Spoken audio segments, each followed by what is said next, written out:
दोस्तों, मुसीबतें हमारी जिंदगी की एक सच्चाई है। कोई इस बात को समझ लेता है तो कोई पूरी जिंदगी इसका रोना रोता है।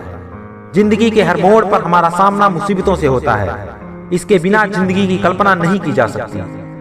अक्सर हमारे सामने मुसीबतें आती हैं तो हम उसके सामने पस्त हो जाते हैं। उस समय हमें कुछ समझ नहीं आता कि क्या सही है और क्या गलत। हर व्यक्ति का परिस्थितियों को देखने का नजरिया अलग अलग होता है।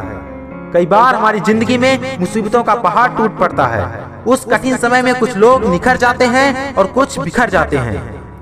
दोस्तों, मनोविज्ञान के अनुसार इंसान किसी प्रॉब्लम को दो तरीके से देखता है। पहला, प्रॉब्लम पर फोकस करके, दूसरा सलूशन पर फोकस करके। दोस्तों, प्रॉब्लम पर फोकस करके लोग अक्सर मुसीबतों में ढेर हो जाते हैं। इस तरीके के इंसान किसी भी मुसीबत में उसके हल के बजाय उस मुसीबत के बारे में ज्यादा सोचते हैं।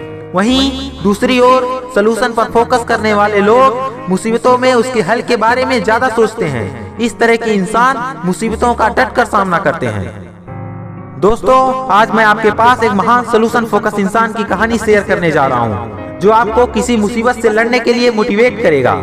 दोस्तों, आपने नेपोलियन बोनापार्ट का नाम तो सुना ही होगा। जी हाँ, वही नेपोलियन बोनापार्ट जो फ्रांस के एक महान, निडर और साहसी शासक थे, जिनके जीवन में असंभव नाम का कोई शब्द नहीं था। इतिहास में नेपोलियन को विश्व के सबसे महान और अजय सेनापतियों में से एक गिना जाता था। वह इतिहास के सबसे महान विजेताओं में से एक माने जाते थे। उनके सामने कोई रुक नहीं पाता था। नेपोलियन अक्सर जोखिम भरे काम किया करते थे। एक बार उन्होंने आल्प्स पर्वत को पार करने का ऐलान किया और अपनी सेना के साथ चल पड़े। सामने एक विशाल और गगनचुंबी पहाड़ खड़ा था, जिस पर चढ़ाई करना असंभव था। उसकी सेना में अचानक हलचल की स्थिति पैदा हो गई। फिर भी उसने अपनी सेना को चढ़ाई का आदेश दिया। पास में ही एक बुजुर्ग औरत खड़ी थी। उसने जैसे ही यह सुनी, वह उसके पास आकर बोली कि क्यों मरना चाहते हो? यहाँ जितने भी लोग आए हैं वो मुंह की खाकर यहीं रह गए। अगर अपनी जिंदगी से प्यार है तो वापस चले जाओ।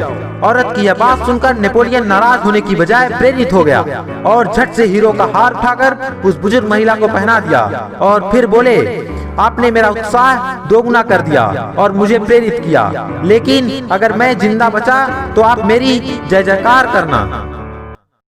उस औरत ने नेपोलियन की बात सुनकर कहा, तुम पहले इंसान हो जो मेरी बात सुनकर हताश और निराश नहीं हुए। दोस्तों, जो करने या मरने और मुसीबत का सामना करने का इरादा रखते हैं वो लोग नहीं हारते। अंत में एक बात हमेशा याद रखिए, जिंदगी में मुसीबतें चाय के कप में जमी मलाई की तरह हैं और कामयाब वो लोग हैं जिन्हें फूंक मार के मलाई को साइड कर चाय पीना आता है।